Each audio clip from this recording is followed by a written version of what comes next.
Hi, and welcome to this presentation on World War II and its aftermath. This is the second of three parts that deal with the aggression, appeasement, and advance of the Axis. These are notes 13.3b, and hi, this is Mr. Marks. The Nazis didn't stop with just militarizing the Rhineland. Hitler announced that he wanted to unite all German-speaking people under one single rule. And so what he was looking to do next was to take over the country of Austria, which was a German-speaking nation to the south. Now, he claimed that this was part of the German alliance with the Austria-Hungary alliance back in World War I. He is going to annex it. In other words, he wants to take it over pretty peacefully. And he's going to announce this back in March 13th of 1938. He's actually going to announce that this annexation is going to be completed. This is called the Anschluss. It's the union of Austria and Germany. Early in the year, he forces the Austrian Chancellor to appoint Nazis into key cabinet posts, which will make it so the Austrians will actually vote for Hitler to unite the two of them together. Anytime an Austrian leader would balk at Hitler's demands, he would send in German military in order to kind of preserve the order of Austria. And as you can see, this was actually a popular idea. There was, down in the bottom left, that's a picture of the removal of the border barrier between Austria and Germany. The picture was taken on March 12th of 1938. Up at the top left, that is the Reichstag, if you remember, the lower house of the German government, which Hitler, as being chancellor, was in control of. And he's being applauded and actually hailed right there after having announced that the Anschluss was completed. And on the right there shows the dark areas show what is part of now that German Anschluss. It's going to include Prussia, which is off there to the far east. All right, East Prussia, it's right in the middle of Poland.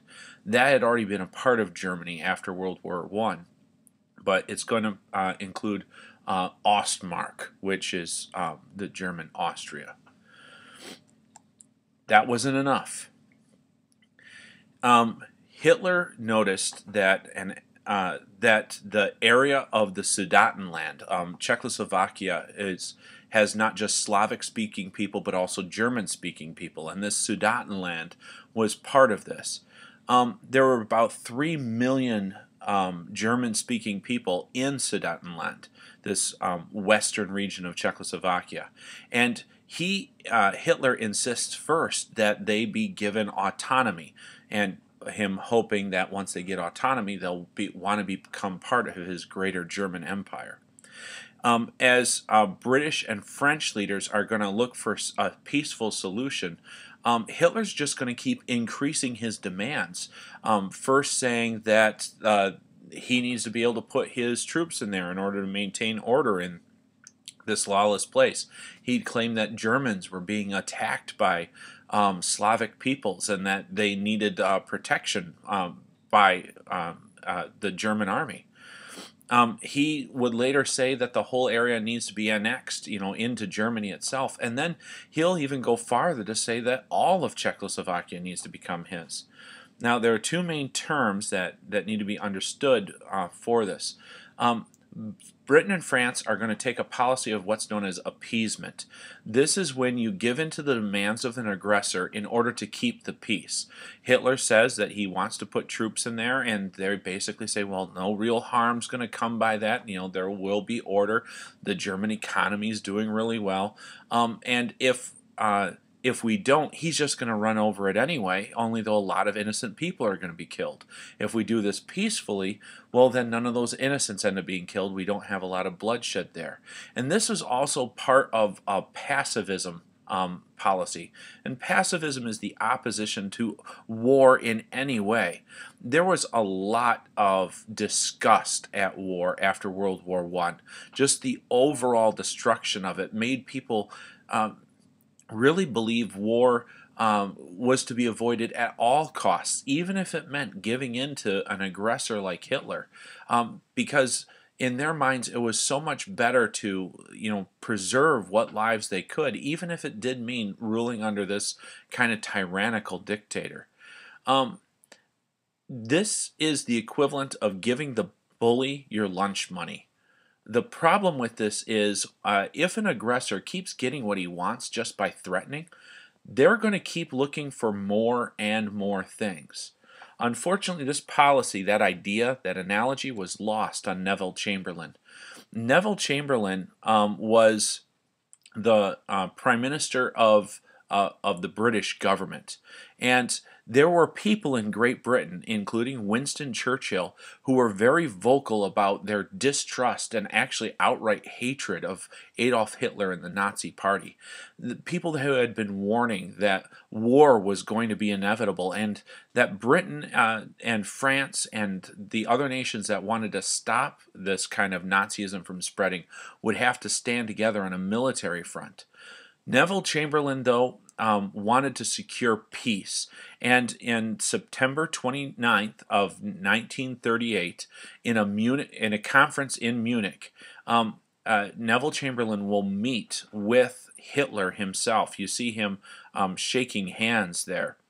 There's a famous photo from the Munich conference of Neville Chamberlain at the right holding up a scrap of paper that shows the peace agreement that's been reached, that Hitler would have control of the Sudetenland, but he was not, that was the extent of his moves, the extent of his aggression. And Neville Chamberlain will actually claim into those microphones that he has achieved peace in our time. They surrender the Sudetenland without a fight. In exchange, Hitler promises he's not going to do anything else, and by March of 1939, he has taken all of Czechoslovakia in direct violation of the agreement he had signed. Now, France and Britain were furious with this, and they warned Hitler that any other steps were going to be met with harsh consequences. Hitler says, there are a lot of German-speaking people in Poland, and we really need to connect Prussia with Poland. It's just sitting all out there by itself on the map. So Great Britain and France both pledge to defend Poland the moment that a single German troop was to cross over the border. Germany had gone too far. It had taken over too much territory. Well, they figured that they didn't have to worry too much because, you see, the Soviet Union, and you remember, fascism, communism, they don't get along at all, and Nazism is a form of fascism. The Soviet Union would probably want to have Poland sitting there, this kind of buffer between communism and Nazism.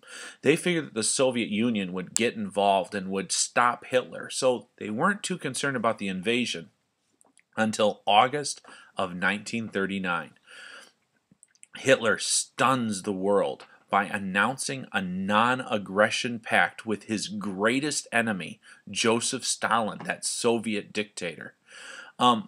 Publicly, the Nazi-Soviet pact would bind Hitler and Stalin to peaceful relations. It's just basically saying, we're going to not, yeah, sure, we don't like communists, and yeah, sure, you don't like Nazis, but we're going to just still be friends, all right? We'll find ways to get through our differences. Secretly, the two had agreed not to fight if the other went to war. That was part one. And second, they would divide up Poland and other parts of Eastern Europe right between the two of them. This secret part of the pact is what it will eventually lead to Poland's demise. Everyone knew, though, that any marriage between Hitler and Stalin was probably not going to last long. Like this comic showing Hitler as the groom and Stalin as the bride, with the caption at the bottom, Wonder how long the honeymoon will last.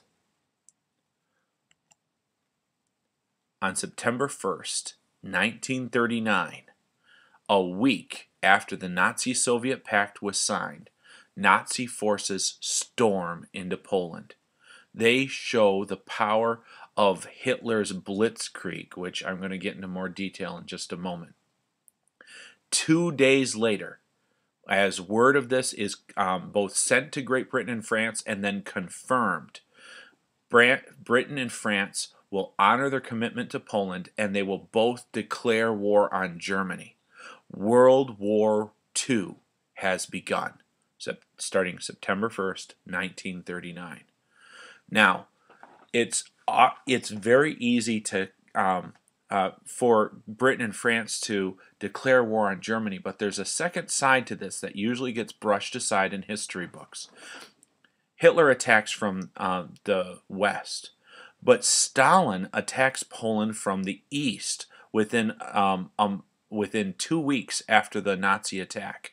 As part of that Nazi-Soviet pact, the Soviets get control of eastern Poland, and they will also take Estonia, Latvia, and Lithuania under Soviet rule. These were all independent nations. This begs the question, why don't Britain and France also declare war on the Soviet Union, who also violates Poland's territory during this time? The simple fact was this was politics at work. And the Soviets are also going to attack Finland, who will bravely try to fight them off and fail. Why Britain and France don't declare war on the Soviet Union is quite simple politics. They could take out one group by themselves, but if they declared war on the Soviet Union, Hitler wouldn't doubt his alliance with them at all. By them only declaring war on one, Hitler now wonders why they wouldn't declare war on the Soviet Union when they're doing the exact same thing.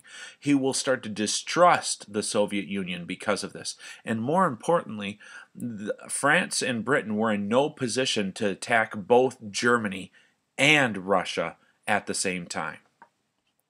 Meanwhile, Poland is invaded and completely captured in less than a month.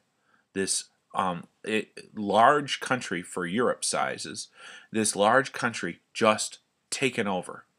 The reason that this was able to be done so quickly, if you remember, World War I was fought with years with troops barely being able to move a mile, was due to the new German tactic of the blitzkrieg. Now, blitzkrieg is German for lightning war. You often see these as definitions and such, so if you remember blitz being lightning and krieg being war, you'll be able to figure this out. But it's actually part of a very sophisticated three-part attack. The first thing that you do is you send in your airplanes. Remember the test runs that have been done in the Spanish Civil War. German aircraft would destroy the airfields of the enemy and then attack their artillery posts, which were behind their front lines. This would make it so their artillery would not be able to respond as fast-moving tanks started to move in. These tanks then will also take those further back artillery positions, and the troops just won't be able to hold off against these quickly moving armored units. Lastly, they then march in their troops, forming a supply line behind it. This was the exact opposite of what military tactics had been during World War I. In World War I, you send your troops forward in order to secure locations. Your artillery, like your tanks, are behind, slowly moving up in order to give them support. And then, once they've established airfields, you send in your planes. This blitzkrieg took the world by surprise. And you would think once it was seen in Poland that and actually having been seen in Spain, that this kind of surprise attack would not work anymore. But as we'll see, it's going to work very much to the Nazi advantage.